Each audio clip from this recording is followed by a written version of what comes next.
수요 말씀 나눔 시작하도록 하겠습니다. 기도하시겠습니다. 사랑하는 하나님 아버지, 오늘 요한계시록 10장 말씀을 나눕니다. 이 말씀이 우리에게 생명이 되게 하여 주시옵소서. 우리가 이 말씀을 먹게 하여 주시옵소서. 그리고 또한 이 말씀을 소화하게 하여 주시옵소서. 이 말씀이 내 것이 되어 내 안에 예수 그리스도가 사심으로써 그분이 역사하는 삶을 살아갈 때 그것이 하나님께 영광이요 아버지 하나님이 가장 기뻐하신 일이 될 줄 믿습니다. 우리가 우리의 삶 가운데 그거 하나 이루어지게 하여 주시옵소서. 그게 모든 것인 줄 압니다. 주님께서 그렇게 이끌어 가실 줄 믿으며 살아계신 예수 그리스도 이름으로 기도드렸습니다. 아멘. 우리 같이 요한계시록 10장 말씀 함께 나누도록 하겠습니다. 내가 또 보니 힘센 다른 천사가 구름을 입고 하늘에서 내려오는데 그 머리 위에 무지개가 있고 그 얼굴은 해 같고 그 발은 불기둥 같으며 그 손에 펴 놓인 작은 책을 들고 그 오른발은 바다를 밟고 왼발은 땅을 밟고 사자에 부르짖는 것 같이 큰 소리로 외치니 외칠 때 일곱 우레가 그 소리를 발하더라. 일곱 우레가 발할 때에 내가 기록하려고 하다가 곧 들으니 하늘에서 소리가 나서 말하기를 일곱 우레가 발한 것을 임봉하고 기록하지 말라 하더라. 내가 본 바 바다와 땅을 밟고 섰는 천사가 하늘을 향하여 오른손을 들고 세세토록 살아계신 자 곧 하늘과 그 가운데 있는 물건이며 땅과 그 가운데 있는 물건이며 바다와 그 가운데 있는 물건을 창조하신 이를 가리켜 맹세하여 가로되 지체하지 아니하리니 일곱째 천사가 소리내는 날 그 나팔을 불게 될 때 하나님의 비밀이 그 종 선지자들에게 전하신 복음같이 이루리라. 하늘에서 나서 내게 들리던 음성이 또 내게 말하여 가로되 내가 가서 바다와 땅을 밟고 섰는 천사 손에 펴 놓인 책을 가지라 하기로 내가 천사에게 나아가 작은 책을 달라 한즉 천사가 가로되 갖다 먹어버리라. 배에는 쓰나 내 입에는 꿀같이 달리라 하거늘 내가 천사의 손에서 작은 책을 갖다 먹어버리니 내 입에는 꿀같이 다나 먹은 후에 내 배에서 쓰게 되더라. 저가 내게 말하기를 내가 많은 백성과 나라와 방언과 임금에게 다시 예언하여야 하리라 하더라. 아멘. 우리가 지금 요한계시록을 살펴보고 있습니다. 잉이 떼지고 나팔이 불리며 주님께서 이루시는 많은 역사를 우리가 함께 나누었습니다. 주님께서 이루실 역사를 함께 나누었습니다.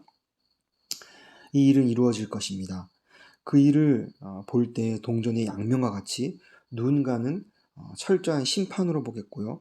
누군가는 그 심판 가운데서 주님이 구원하신 구원의 말씀을 읽는 자들이 있을 것입니다. 오늘 본문은 여러 심판들이 있었지만 여러 무서운 하나님의 역사하심이 있었지만 중간중간 하나님이 우리에게 주시는 그 구원의 은혜의 방편이 기록되어 있습니다. 오늘 본문은 천사와 그가 들고 있는 작은 책에 대해서 기록하고 있습니다. 천사가 어떤 모습을 하고 있냐면요. 굉장히 광대한 모습으로 표현을 할 수 없는 그런 모습인데요. 표현하자면 얼굴은 해 같고 발은 불기둥 같으며 그 손에 펴 놓인 작은 책을 들고 있는데 오른발은 바다를 밟고 있대요. 왼발은 땅을 밟고 있고요. 그리고 사자 부르짖는 것 같이 큰 소리로 외치니 외칠 때에 일곱 우레가 그 소리를 발하더라. 참 이런 모습들을 상상해 보면 거대하고 웅장한 모습으로 천사가 그의 역할을 다하는데요. 저는 이런 모습 가운데서 눈에 띄는 천사의 모습이 구름을 입고 하늘에서 내려오는데 그 머리 위에 무지개가 있다라는 단어가 들어왔어요. 굉장히 다른 여러 가지의 표현들,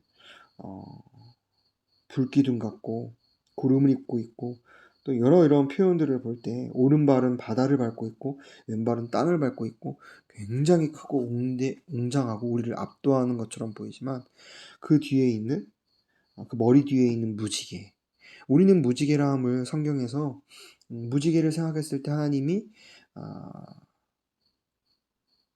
내가 다시는 물로 이 세상을 심판하지 않겠다 라고 약속하시며 언약하신 그 무지개의 표식을 우리는 잘 알고 있습니다. 하나님이 구원의 예표로 무지개를 보여주시면서 심판 후에 내가 다시는 너에게 심판을 내리지 않겠다. 물로 심판하지 않겠다. 라는 뜻으로 우리는 무지개를 생각하곤 하죠. 그런데 그 무지개가 그의 얼굴 뒤에 있대요. 그러니까 이런 요한계시록에 여러 심판의 내용이 나오고 그 심판을 바라볼 때 우리가 두려워할 수 있을지 모르겠지만 결국은 그 심판은 악에 대한 죄의 근원에 대한 심판이요. 결국은 하나님께서 예수 그리스도를 구주로 영접하고 그분이 내 안에 있고 그분으로 살아나가는 자들, 나는 죽고 예수로 살아나가는 자들에게는 구원의 하나님을 예수 그리스도로 말미암아 경험할 수 있다라는 것이죠. 그래서 저는 이 천사가 등장하는 이 모습을 통하여 여러 이 천사를 표현했지만 그의 얼굴 뒤에 무지개가 있다라는 표현을 통해서 하나님이 이 작은 책을 통하여 말씀하신 이 말씀이 분명히 구원의 소망을 담고 있을 것이다 라는 생각을 했습니다. 그래서 일곱 우레가 발생한 것을 바란 것을 임봉하고 기록하지 말라고 해요. 그리고 내가 본 바 바다와 땅을 밟고 서는 천사가 하늘을 향하여 오른손을 들고 말하는데요. 천사가 소리내는 날 그 나팔을 불리게 될 때 하나님의 비밀이 그 종 선지자들에게 전하신 복음과 같이 이루리라.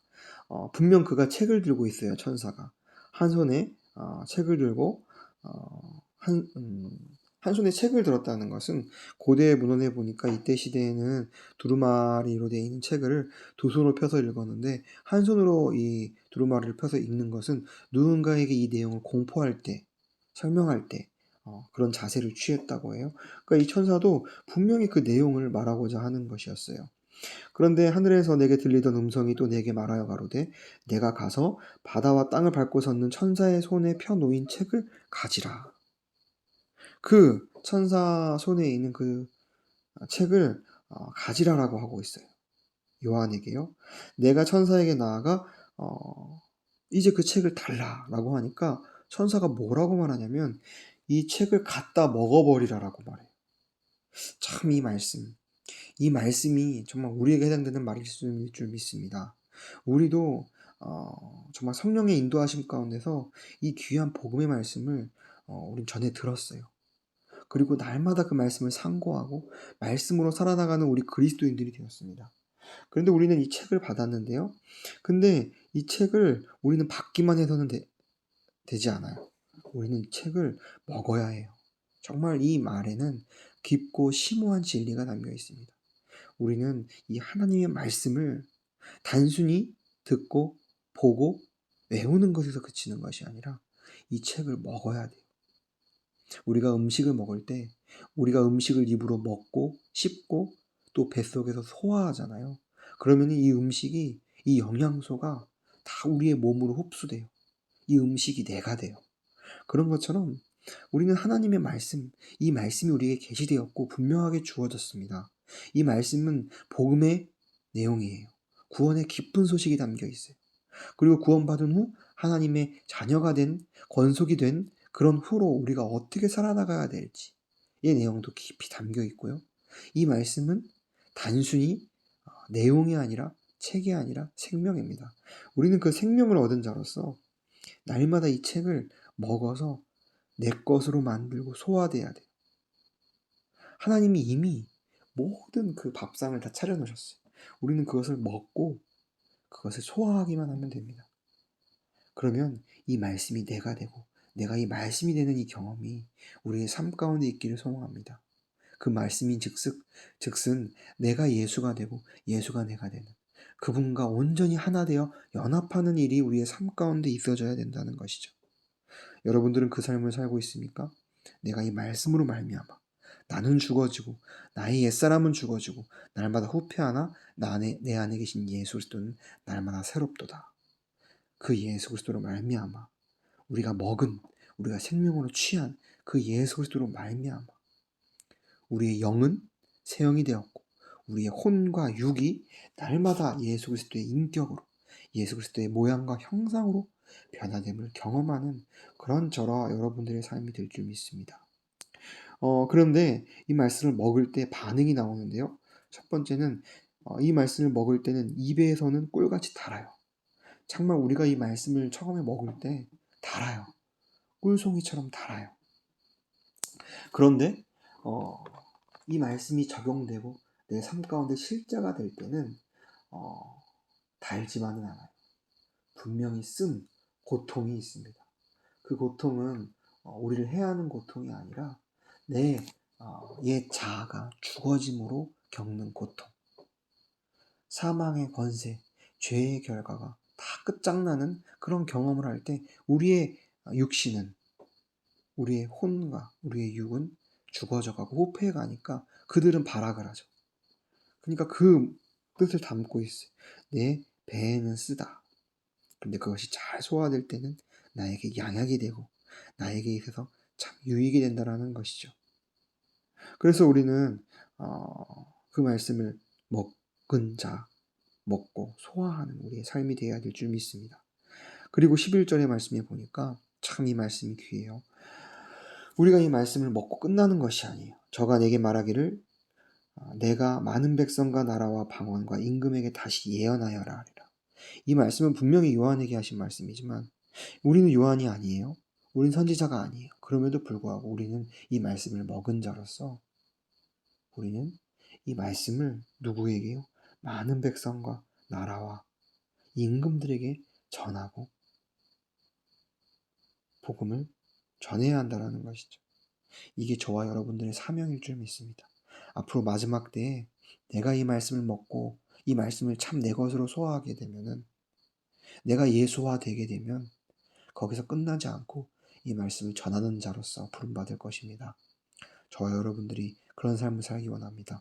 저도 멕시코에 와서 한 영혼에게 복음을 전할 때 시작은 참 미약해요. 그런데 그 영혼들이 한 영혼 구원받고 복음을 깨달을 때 상대함으로 하나님이 주시는 참 기쁨, 그 구원의 우물을 마시는 그런 기쁨을 우리가 저가 겪는 그런 모습을 보면서 이게 앞으로 마지막 때에 우리가 이렇게 살아나가야 되고 우리에게는 이것만이 우리에게 참 기쁨이고 하나님께 영광이구나 라는 생각을 하게 되었습니다. 그런 저와 여러분들이 되기를 소망합니다. 기도하겠습니다. 주님, 오늘 계시록 10장 말씀을 나누었습니다.